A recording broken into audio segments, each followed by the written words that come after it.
Forensik Maths. Aku Maestra Zanaskia. Aku Nur Sabita Fadila.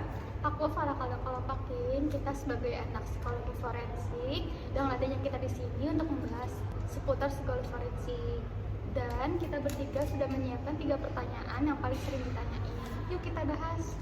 Oke, pertanyaan pertama yang paling sering ditanya adalah, Kak, tugas psikologi forensik tuh ngapain aja sih?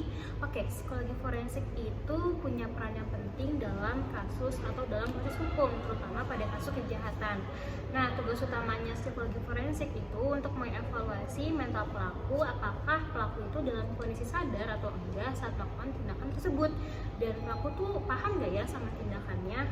Terus, psikologi forensik juga harus bisa menilai apakah pelaku kejahatan tersebut beresiko melakukan kejahatan lagi di masa depan atau enggak.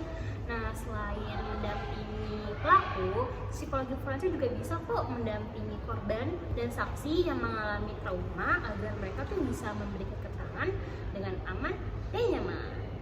Oke, aku mau jawab pertanyaan yang kedua. Pertanyaan ini tuh sering banget ditanyain sama teman-teman forensik maths. Nah, pertanyaannya itu gimana sih cara tahu pelaku jujur atau bohong? Menilai pelaku itu jujur atau enggak, kita bisa lihat dari tatapan mata atau bahasa tubuh. Nah, psikolog forensik itu biasanya juga menggunakan wawancara yang mendalam, observasi perilaku, kadang ada tes kepribadian juga untuk memahami pola pikir si pelaku tersebut. Terus selain itu, jam terbang seorang psikolog forensik juga penting guys, karena mereka mungkin udah lebih sering bertemu dengan pelaku seperti itu, jadi mereka tuh lebih peka sama, jadi udah dari dia melihat aja tuh udah tahu kalau misalkan ini bohong gitu. Tahu misalkan dia nggak bohong, dia jujur, walaupun kondisi si pelaku itu tuh kayak takut atau dia tuh gimana sih, kayak deg-degan banget atau gimana tuh kelihatan grogi. Nah, tapi mencurigakan. Tapi psikolog forensik itu tuh bisa tahu karena udah sering ketemu, berarti bisa dilihat dari jam terbangnya. Gitu teman-teman. Pertanyaan ketiga, yaitu pertanyaan terakhir. Kak mau nanya, bener nggak sih kalau psikopat itu udah pasti pembunuh? Jawabannya tidak, karena psikopat bukan berarti pembunuh.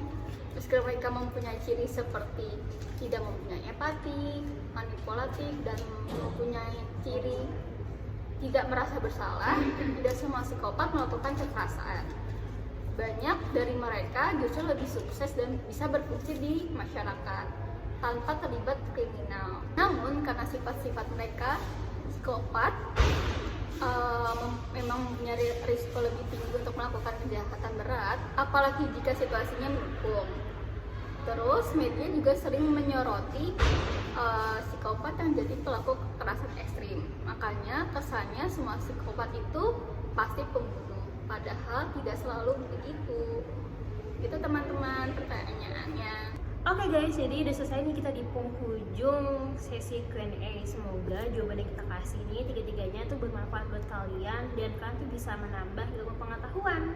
See you di Q&A forensik maths selanjutnya. Bye bye. Dadah!